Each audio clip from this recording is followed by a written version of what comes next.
जानती। हाँ, हम तो सुन रहे हैं। वो आप ही है, मम्मी नहीं है। अच्छा, सॉरी सॉरी।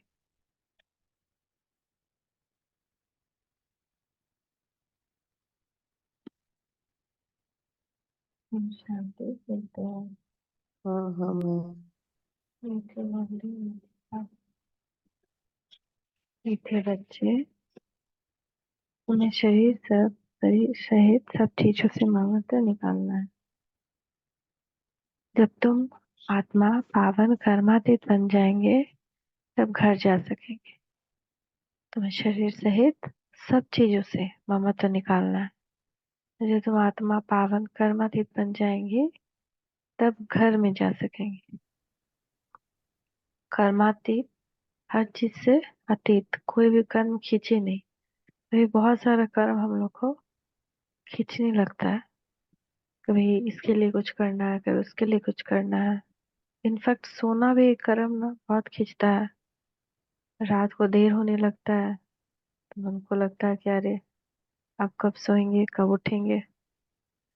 हर चीज से अटैचमेंट जो है ना, उसको खत्म करना, ममत्व निकालना शरीर सहित। तो हमारे शरीर में भी हमारा बहुत ममत्व है।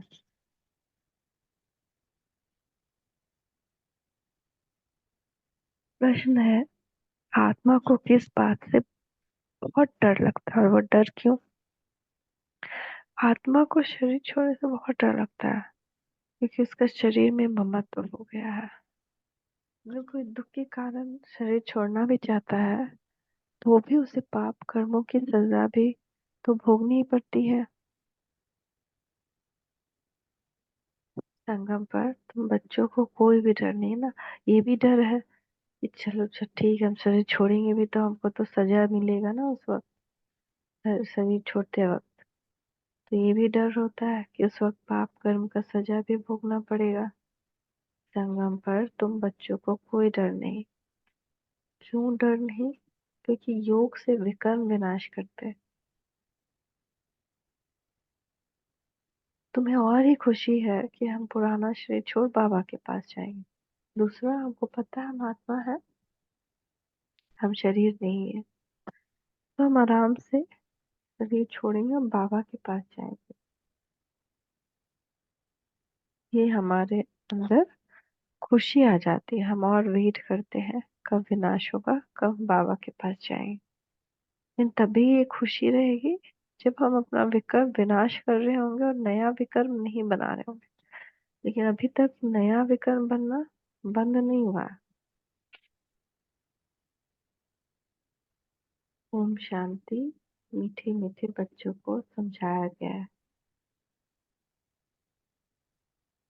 एक है ज्ञान, दूसरी है भक्ति। ड्रामा में यह नूंद है। ड्रामा के आदि मध्य अंत को और कोई भी नहीं जानते। तुम बच्चे तो जानते हो ड्रामा का कितना सारा राज।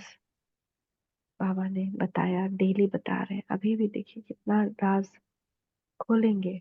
उसको बहुत ध्यान से अंदर डालना है, चिंतन मनन करना है। तुम बच्चे तो जानते हो सत्युग में मरने का डर नहीं रहता। सत्युग में मृत्यु नहीं होती। जैसे सांप खाल छोड़ता है, ऐसे ही सत्युग में आत्माएं अपना खाल छोड़ देती है। वहां मरने का डर नहीं होता है।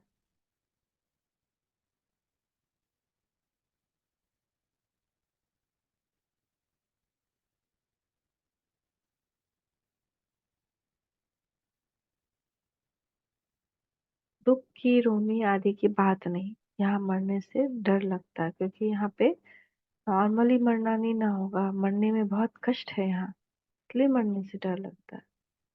आत्मा को शरीर छोड़ने से दुख होता है, डरती है, क्योंकि फिर भी दूसरा जन्म ले दुख ही भोगना है। इसलिए डर है कि फिर तो गर्भ जेल में जाना होगा, या फिर पता नहीं कहाँ जाना होगा, या भटकना होगा। ये भी होता है, ये सजा खाना पड़ेगा।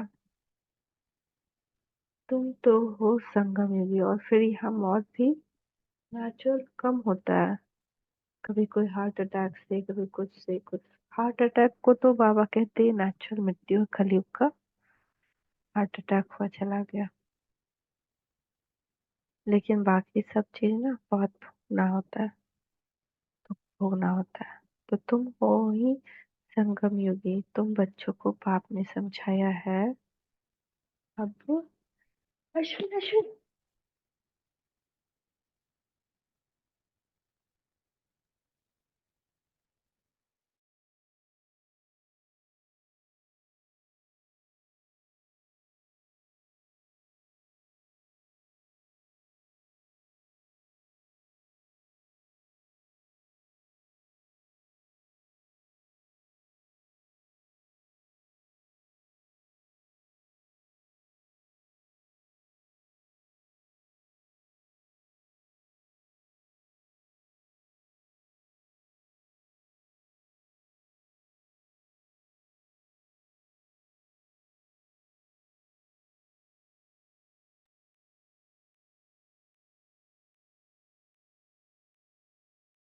तुम हो संगम युगी, तुमको बच्चों ने, तुम बच्चों को बाप ने समझाया है। अब वापस चलना है।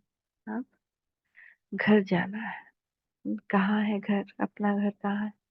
वो भगवान का घर है ना। यहाँ कोई घर नहीं है। जहाँ भगवान और, यह कोई घर नहीं है जहाँ भगवान और तुम आत्माएं रहते हो, उसको ही घर कहा जाता है। ये कोई धरती, कोई घर नहीं है। घर तो वहां जहाँ हम लोग पहले रहते थे, फिर से वहां रहने जाएंगे जहाँ मेरे पिता रहते हैं। तो अब कहाँ जाना है? घर जाना है। तो वहां ये शरीर नहीं है।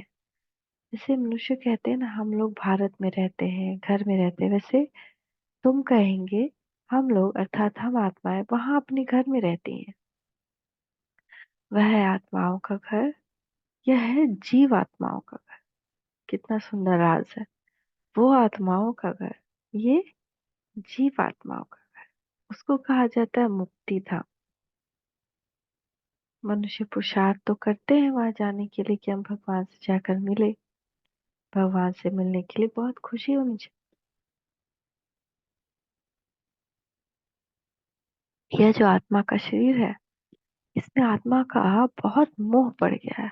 इसीलिए थोड़ी भी बीमारी आदि होती है, डर लगता है कहीं शरीर न छूट जाए। अज्ञान काल में भी डर रहता है। इस समय जबकि संगम युग है, तुम जानते हो अब वापस जाना है बाप के पास। तो डर की बात नहीं, क्योंकि हमको कहाँ जाना है? अब यहाँ से दोबारा जन्म नहीं लेना, वापस जाना। तो वो तो तब होगा ना जब इसी जन्म में हम सारा अपना विकर्म विनाश कर ले। बाप ने युक्ति बहुत अच्छी बताई है। पतित आत्माएं तो मेरे पास मुक्ति धाम में आ ना सके।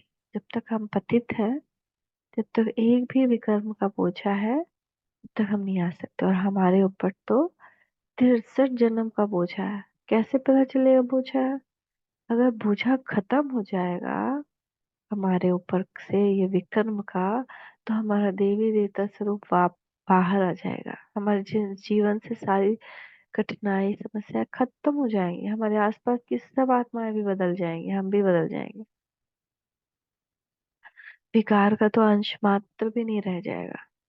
ऐसा तो कुछ है ही नहीं अभी तक, क्योंकि अभी तक भी हमारा योग जो है, जो हम सुबह योग किए, तो उससे तो हमारा उसी दिन का विकर्म ही विनाश हो रहा है। क्योंकि हम दिन भर में फिर और विकर्म बना रहे हैं। पूरा दिन श्रीमत के अनुसार नहीं चल रहा है। उठना श्रीमत के साथ, सोना श्रीमत के साथ, बात करना श्रीमत के साथ, काम करना श्रीमत के साथ, हंसना भी श्रीमत के साथ। हर चीज श्रीमत के साथ हो, तभी हम विकर्म नहीं बनाएंगे। लेकिन हम कुछ भी नहीं सोच रहे हैं कि हम पूरे दिन से, सुबह से लेकर रात तक श्रीमत पर क्या क्या प्लान का पालन कर रहे हैं। पानी पीना याद में, खाना खाना याद में, भाव भगवान को अर्पित करके ही खाना। भक्ति मार्ग में कितना सब करता था, भगवान को अर्पित करके ही खाता था। लेकिन फिर भक्ति भी धीरे धीरे धीरे धीरे तमो प्रधान बन गई, उसमें भी ये सारी चीजें खत्म हो गई। तो सच्चे सच्चे भक्त जितने हुए ना, वो बिना अर्पित किए खाना नहीं खाते थे। तो बाबा कह रहे हैं यहाँ पे, वह है ही पवित्र आत्माओं का घर। हम पवित्र बन जाएंगे तो वहां चले जाएंगे। यह है मनुष्यों का घर। ये शरीर बनते हैं पांच तत्वों से, तो पांच तत्व यहाँ रहने के लिए खींचते हैं। आकाश, जल, वायु, वह मूल व तत्वीय तत्व नहीं है।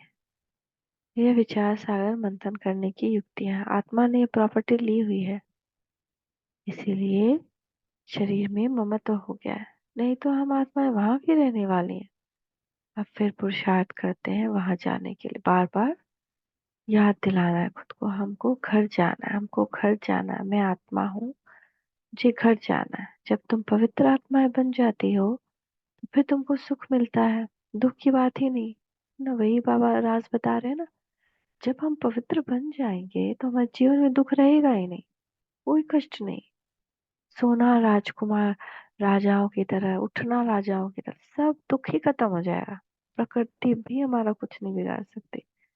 शरीर में भी कोई रोग दुख नहीं रह जाएगा। कि आत्मा पवित्र तो शरीर भी पवित्र हो जाएगा। हम यहाँ नहीं रह सकते जब पवित्र बन जाएंगे, क्योंकि पवित्र आत्माएं पवित्र दुनिया में रहती है, अपवित्र आत्माएं अपवित्र दुनिया में। इस समय है ही दुख धाम। यह पांच तत्व भी खींचते हैं ऊपर से आकर पार बजाने के लिए। तो ये पांच तत्व, जब हम अ, प्रकृति तैयार हो जाती है, सतो प्रधान हो जाती है, हमारा पाठ बजाने का टाइम आ जाता है, हमारे लिए शरीर बन जाता है ना, तो प्रकृति खींचती है, यहाँ भी खींचती है। मान ली किसी का नया शरीर बन गया है ना, तो ये शरीर छूट जाएगा और नए शरीर में आत्मा चली जाएगी। तो यहाँ भी प्रकृति खींचती है। नए में ज्यादा ताकत होती है, वो खींच लेती है। जब तुम सुख में हो तो ये पांच तत्व के शरीर से ममत्व नहीं रहता, वहां तो पवित्र रहते हैं। सतयुग में ये पांच तत्व के शरीर से ममत्व नहीं रहता, है ना। प्रकृति का खेल आधार तो लेना ही पड़े, नहीं तो खेल चल ना सके। ये जो खेल है, ये जो गेम चल रहा है, ये कैसे चलेगा।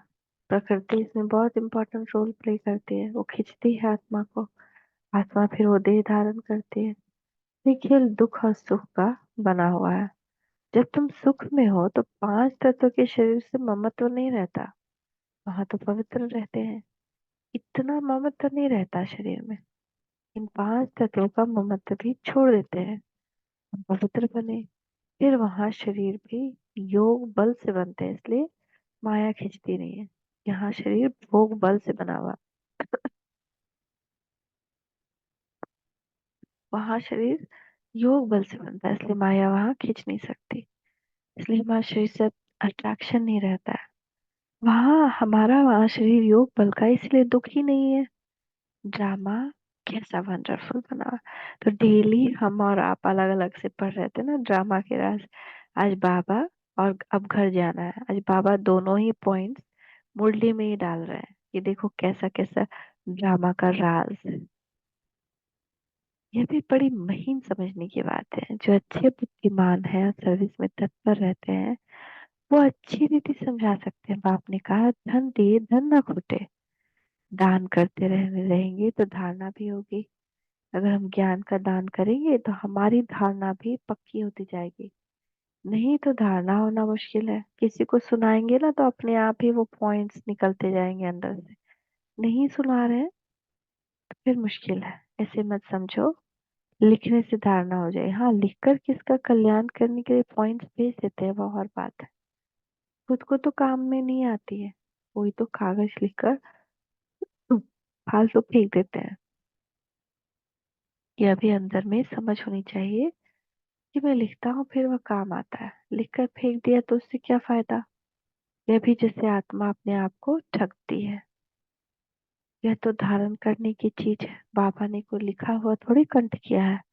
बाबा तो रोज समझाते रहते हैं। ब्रह्मा बाबा, शिव बाबा समझाते हैं, फिर ब्रह्मा बाबा समझाते हैं, फिर सरस्वती माँ भी समझाती। तो तीनों जो समझाते थे तो उनकी अपनी धारणा ज्ञान की देवी वो बन गई। तो जितना जितना हम समझाएंगे उतना उतना ज्ञान हमारा तीखा होता जाएगा। पहले पहले तुम्हारा बाप से कनेक्शन हो, बाप की याद से तुम्हारी आत्मा पवित्र बन जाएगी। फिर वहां भी तुम्हें पवित्र रहते हो, आत्मा और शरीर दोनों पवित्र रहते हैं। फिर वह बल खलास हो जाता है। 5 तत्वों का बल आत्मा को खींचता है। आत्मा को घर जाने के लिए शरीर छोड़ने की दिल होती है। तुम पावन बनकर शरीर ऐसे छोड़ेंगे जैसे मक्खन से बाल। जब हम पवित्र बन जाएंगे तो इस शरीर से हम कैसे निकल जाएंगे, एकदम इजली, जैसे मक्खन से बाल निकल जाता है। एकदम इजली शरीर से फिसल जाएंगे, निकल जाएंगे।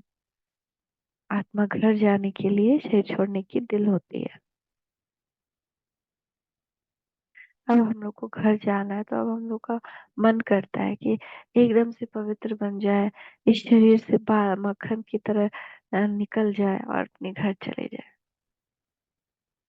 तुम बच्चों को शरीर सहित सब चीजों से ममत्व मिटा देना है। हम आत्माएं बिगड़ शरीर आए थे, हम प्योर थी।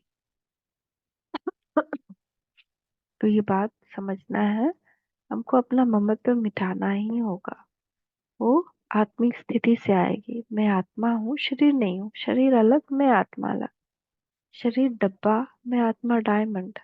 शरीर पिंजरा, मैं आत्मा पक्षी। ऐसे कर करके बार बार बार बार हमको इस विदेही स्थिति का अभ्यास करना है। हम आत्माएं बिगड़ शरीर आए थे, हम प्योर थे। इस दुनिया में ममत्व नहीं था। वहां शरीर छूटे तो कोई रोते नहीं, कोई तकलीफ नहीं, बीमारी नहीं, शरीर में ममत्व नहीं। तो कितना सुंदर हम प्योर दुनिया में थे। जैसे आत्मा पाठ बजाती है, एक शरीर बुरा हुआ तो फिर दूसरा ले लेती है पाठ बजाने के लिए। वहां तो रावण राज्य ही नहीं है। तो इस समय दिल होती है जाएं बाबा के पास।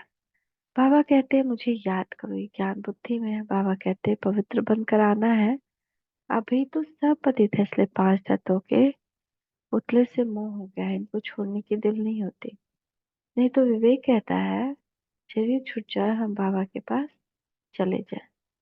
अभी पुरुषार्थ करते हो, हमको पावन बनकर बाबा के पास जाना है।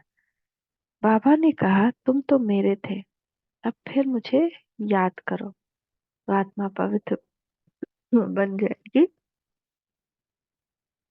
फिर ये शरीर धारण करने में भी कोई तकलीफ नहीं होगी। अभी शरीर में मोह है तो डॉक्टर आदि को बुलाते हैं ना, बहुत मोह रहता है। तुम वो सोचते हैं मर न जाए, शरीर छोड़ न दे, इसलिए वो डॉक्टर आदि के पास भागते रहते हैं। तुमको तो खुशी रहनी चाहिए कि हम जाते हैं बाबा के पास। इस शरीर से अब हमारा कनेक्शन नहीं। ये शरीर तो पाठ बजाने के लिए मिला है। वहां तो आत्मा और शरीर दोनों ही बड़े तंदुरुस्त होते हैं। दुख का नाम ही नहीं रहता ना। आत्मा का शरीर से कितना मोह है। सिर्फ अपने लिए नहीं, दूसरे के लिए भी होता है। तभी हम तुरंत तुरंत डॉक्टर के पास दौड़ते हैं ना, कुछ हो ना जाए शरीर छोड़।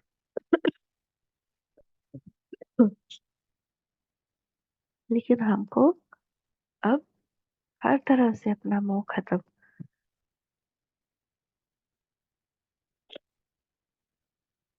सत्युग में तो कॉस्ट्यूम है हमारा, हमको ये रोल निभाने के लिए मिलता है। रोल निभा करके कॉस्ट्यूम को लौटाना होता है। वहाँ आत्मा शरीर तो बड़े तंदुरुस्त होते हैं, दुख का नाम ही नहीं रहता सत्युग में। तो बच्चों को कितना पुरुषार्थ करना चाहिए वहां जाने के लिए, ताकि विक्रम सारा विनाश हो जाए, पवित्र बन जाए। अभी हम बाबा के पास जाते हैं, क्यों नहीं शरीर को छोड़कर जाए, परंतु जब तक योग लगाकर पवित्र नहीं बने हैं, कर्मातीत अवस्था नहीं बनी है, तो जा नहीं सकते।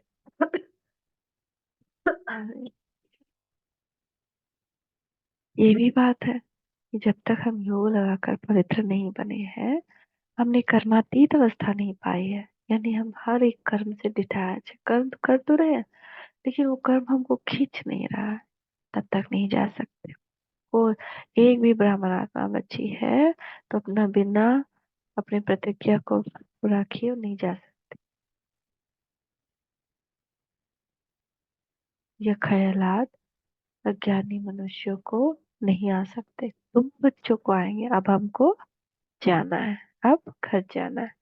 पहले तो आत्मा में ताकत होती है, खुशी होती है, कभी डर नहीं रहता है। यहाँ दुख है, इसीलिए मनुष्य भक्ति आदि करते हैं, परंतु वापस जाने का रास्ता तो जानते नहीं। जाने का रास्ता तो एक बाप ही बताते हैं। कई लोग कहते हैं कि ये समाधि गया है ना, चला गया ऊपर स्वर्ग पर। समाधि तो जाते हैं, उन्होंने अपनी स्वेच्छा से शरीर तो छोड़ दिया, लेकिन फिर पुनर्जन्म में ही जाते हैं, कभी भी मुक्ति नहीं मिलती। जाने का रास्ता तो एक बाप ही बताते हैं। हम बाबा के पास जाए, उसकी खुशी होती है। बाप समझाते हैं, यहाँ तुम्हारा शरीर में मोह है, यह मोह निकाल दो। ये तो पांच तत्वों का शरीर है, ये सब माया ही। तो उन लोग को बहुत सारे साधु संत ऐसे अभी भी समाधि लगा लेते हैं, जिन्होंने पूरे जीवन में बहुत कम खाया, सारा अच्छे कार्य किए। जब पवित्र वो भी हो जाते हैं ना, तभी तो इतनी आसानी से समाधि लगा लेते हैं।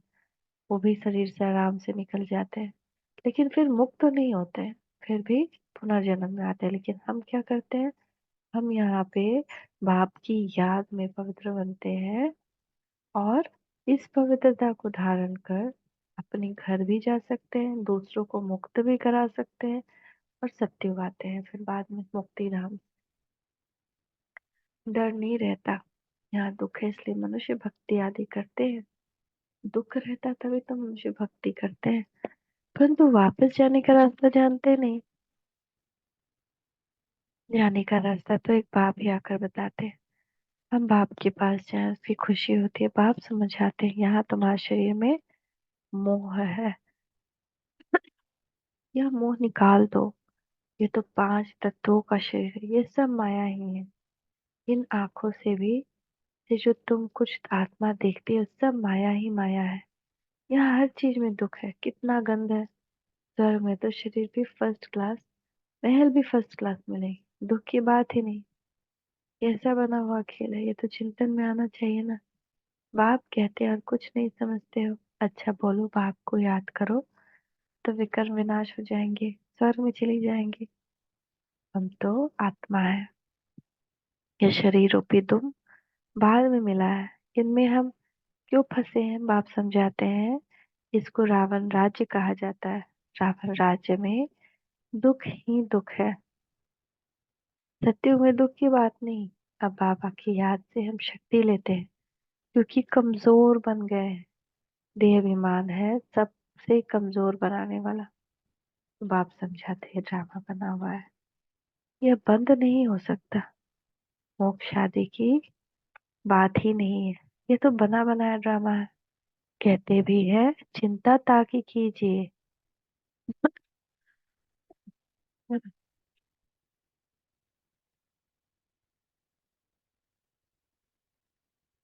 जो पास्ट हो गया अब फिर होना है, चिंता की बात नहीं। सत्युग में खराब कुछ होता नहीं, यहाँ चिंता लगी है। बाप कहते हैं, ये तो ड्रामा है। बार बार बाबा ये भी बता रहे हैं, क्या ये ड्रामा है, खेल है, नाटक है, अब घर जाना है। बाप ने रास्ता तो बताया ही है, ऐसे तो मेरे पास पहुंच जाएंगे, मक्खन से बाल निकल जाएगा। सिर्फ तुम मुझे याद करो, तो आत्मा पवित्र हो जाए। पावन बनने की और कोई युक्ति नहीं। अभी तुम समझते हो हम रावण राज्य में बैठे हैं, वह ईश्वरीय राज। ईश्वरीय राज्य और आसुरी राज्य का खेल है। ईश्वर कैसे आकर स्थापना करते हैं, ये किसको पता नहीं है। ईश्वरीय राज, फिर एक राज क्या बताया बाबा, ईश्वरीय राज और आसुरी राज्य का ये खेल चल रहा है। आधा कल्प है आसुरी राज, आधा कल्प ईश्वरीय राज।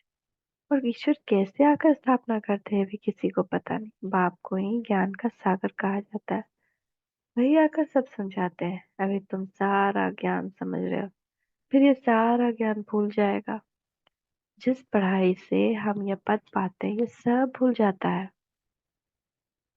कामा का राज हम सब भूल जाएंगे बाद में। स्वर्ग में गए और ये नॉलेज गुम हो जाती है।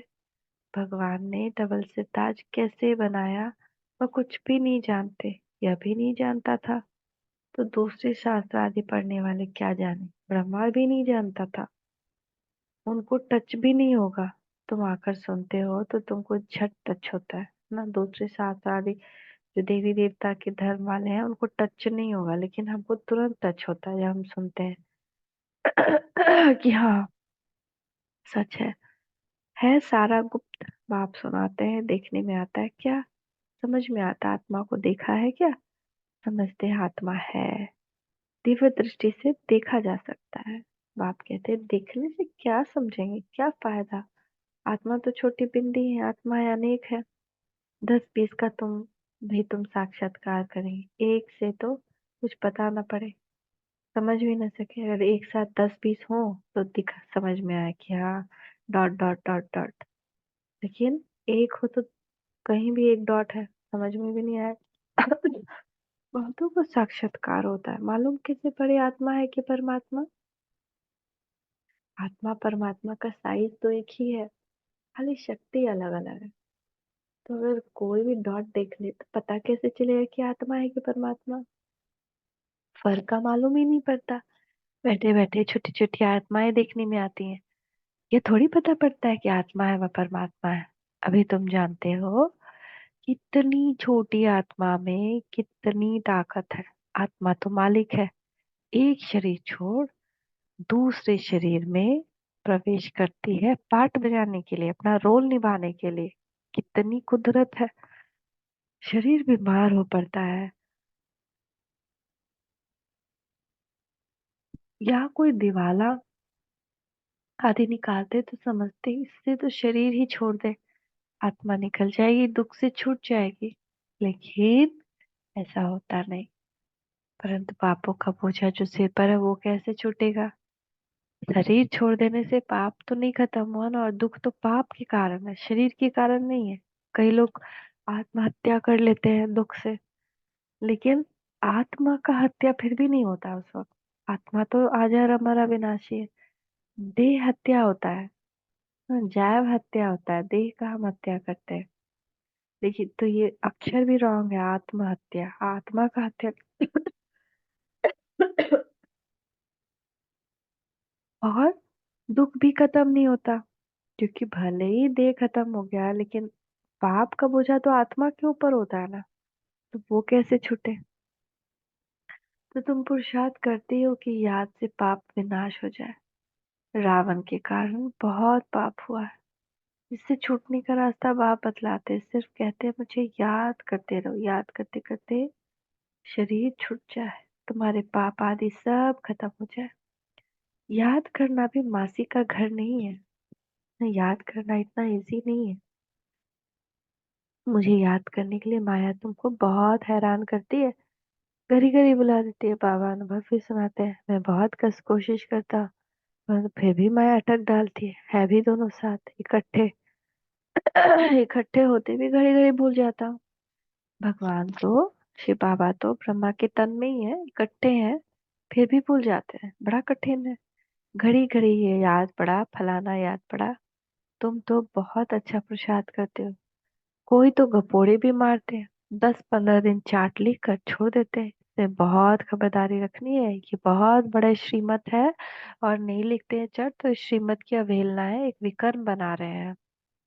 और ये विकर्म का बोझा बहुत तगड़ा चढ़ता है, क्योंकि दुनिया में तो किसी की बात नहीं मानी वो ठीक है, लेकिन यहाँ भगवान की बात नहीं मान रहा है, तो उसमें बहुत खबरदारी रखनी पड़ती है। समझते तो है जब प्योर हो जाए, कर्मातीत अवस्था को पहुंच जाए तब विन करे। ये ईश्वरीय लॉटरी है ना। बाबा को याद करना यह है याद की डोरी। बुद्धि से समझने की बात है। भल कहते हैं बाबा को याद करते हैं, परंतु बाबा कहता है याद करना आता ही नहीं है। पद में भी फर्क तो पड़ता है ना, कैसे राजाई स्थापन हुई, तो मैंने एक बार तुमने राजाई की फिर गवाई है। बाबा हर 5,000 वर्ष बाद पढ़ाते हैं, फिर रावण राज्य में तुम वाम मार्ग में चले जाते हो। जो देवता थे वही फिर वाम मार्ग में गिरते हैं। तो बाप बहुत को ये बातें समझाते हैं। बाप को याद करने की है तो बहुत सहज, शरीर छोड़ बाप के पास चले जाएं, मुझे जाने, तब तो योग बल से विकर्म विनाश हो। वो तो पिछाड़ी में हो सकता है, परंतु वापस तो कोई नहीं आता है। भल कोई कुछ भी करे, यथार्थ योग तो मैं ही आकर सिखलाता हूँ। दुनिया में भल कोई कुछ भी कर रहा है, बहुत सारी चीजें सिखा रहा है, बट यथार्थ योग तो मैं ही सिखलाता हूँ। फिर आधा बल आधा कल्प योग बल चलता है, वहां तो अथाह सुख भोगते हो। भक्ति मार्ग में मनुष्य क्या क्या करते रहते हैं, बाप जब आकर ज्ञान देते हैं तो फिर भक्ति होती नहीं। ज्ञान से दिन हो गया, फिर कोई भी तकलीफ नहीं। भक्ति है रात धक्का खाने की, वहां तो दुख की बात ही नहीं। ये सब बातें जो यहाँ का सैम्पलिंग होगा उनकी बुद्धि में बैठेंगी। ये बड़ी महीन बातें हैं, वंडरफुल ज्ञान है, जो सिवाय बाप के और कोई समझा ना सके। बहुत थोड़े समझने वाले होते हैं। ड्रामा में नूंद है, उसमें कुछ भी फर्क नहीं पड़ सकता। मनुष्य तो समझते हैं परमात्मा क्या नहीं कर सकता, परंतु भगवान तो आते ही एक बार हैं, आकर तुम्हें स्वर्ग का रास्ता बताते हैं। अब तुम बच्चों की कितनी विशाल बुद्धि हो गई है। ये दोनों ही इकट्ठे हैं। ये ब्रह्मा भी किसको देखेगा। समझता है शांति का दान देना है, देखने से मालूम पड़ता है कि यह हमारे घराने का है व नहीं है। सर्विसेबल बच्चों का भी काम है नब्ज देखना, अगर हमारे कुल का होगा तो शांत हो जाएगा।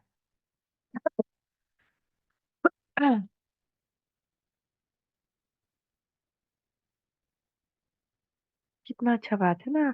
हर किसी को शांति की का दान दे रहे हैं, तो वो हमारे घर का होगा तो वो शांत हो जाएगा।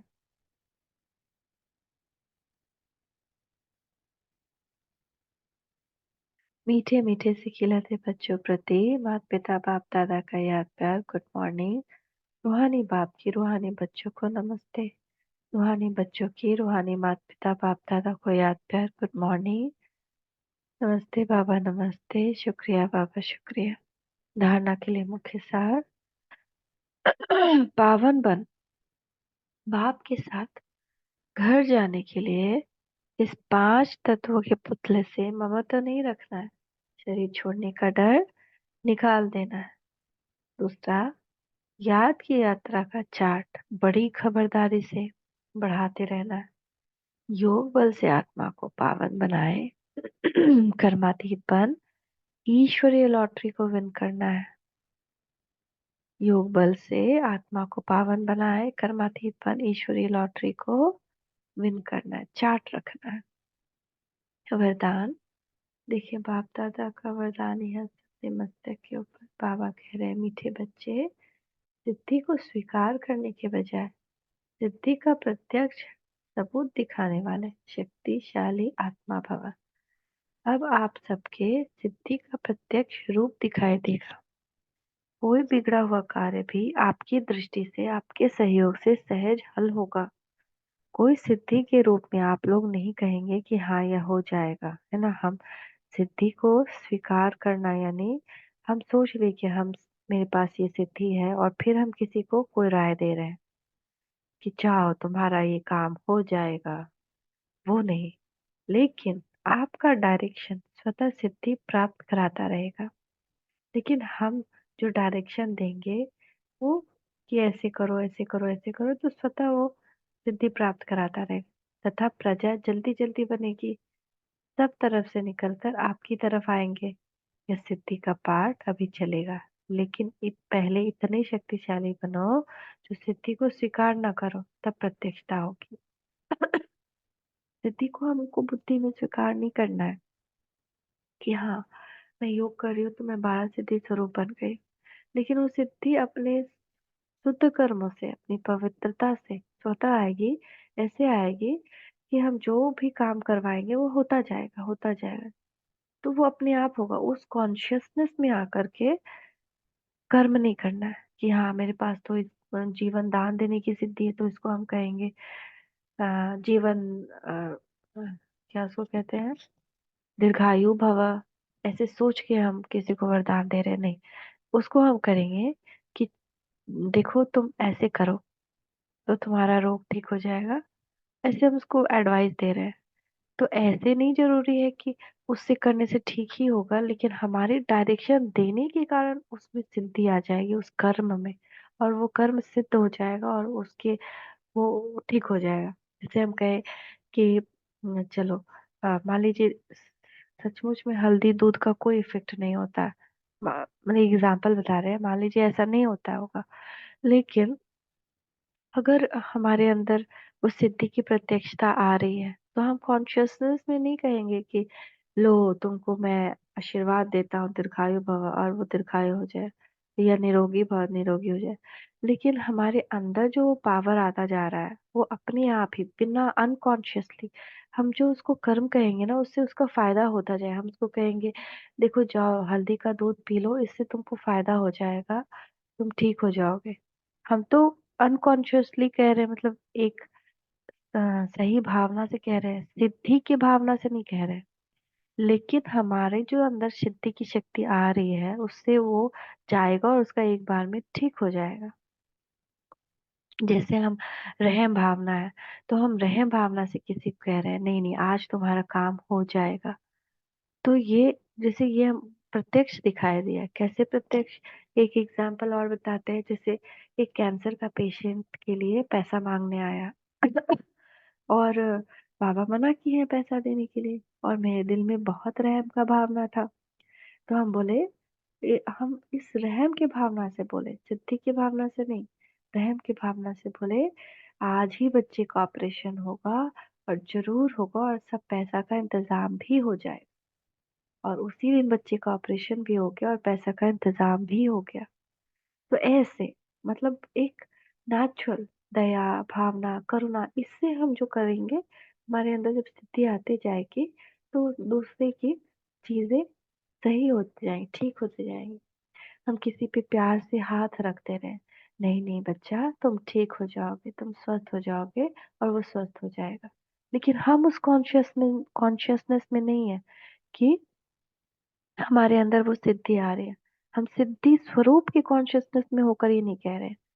ये जब हम स्टॉप कर देंगे, या ऐसा अगर कोई करता होगा तो कि हाँ मेरे हम तो योग कर रहे हैं, मैं तो सिद्धि स्वरूप हूँ, और हम तब उस कॉन्शियसनेस में हम किसी को आशीर्वाद दें, जाओ तुम्हारा सारा रोग दूर हो जाए, तो वो नहीं होगा। तो होगा, लेकिन हमारी प्रत्यक्षता नहीं होगी, बाबा की प्रत्यक्षता नहीं होगी। और वो जो फल मिलना है ना हमको, बहुत अच्छा फल, जैसे ये कच्चा फल हमने तोड़ लिया, ये ऐसा होगा। ये जैसे कि फल में रस आना, यानी हमारे अंदर ये सारी शक्ति आना, और भी शक्ति आनी है, तो बाकी फिर हर चीज से वंचित रह जाएंगे हम। तो ऐसा हमारा ये होना चाहिए। तो सिद्धि को स्वीकार करने के बजाय सिद्धि का प्रत्यक्ष सबूत दिखाने वाले शक्तिशाली आत्मा भव।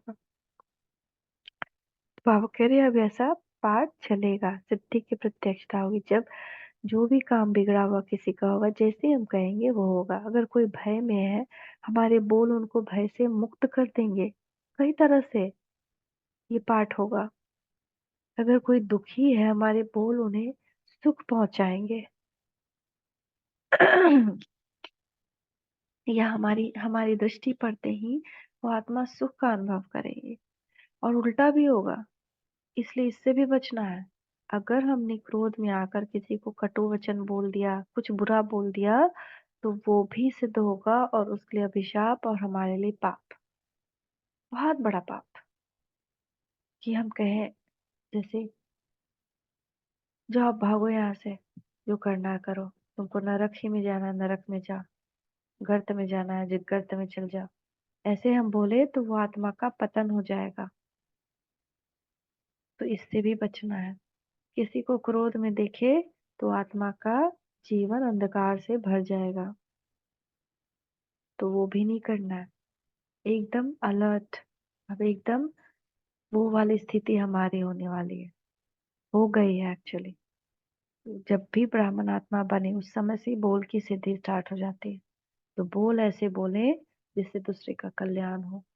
आंखों से भी क्रोध नहीं, मुख से भी क्रोध नहीं। इसीलिए ब्राह्मण जीवन में एक का 1000 गुना दंड इसीलिए मिलता है, क्योंकि हमारे एक एक बोल का 1000 गुना ज्यादा इफेक्ट होता है। स्लोगन: अव्यक्त स्थिति में स्थित हो मिलन मनाओ तो वरदानों का भंडार खुल जाएगा। अव्यक्त स्थिति में स्थित हो मिलन मनाओ तो वरदानों का भंडार खुल जाएगा। अगर हम अंतर्मुखी अव्यक्त स्थिति में रहते हैं, आत्मिक स्थिति में रहते हैं, पूरे दिन परमात्मा को याद करते हैं, तो उस दिन हमें वरदानों का बहुत सुंदर अनुभव होगा कि कितना सुंदर लगेगा, बहुत पावर आ रहा है, बहुत वरदान मिल रहा है। ओम शांति, ओम शांति, ओम शांति। आज का मुरली बाबा बहुत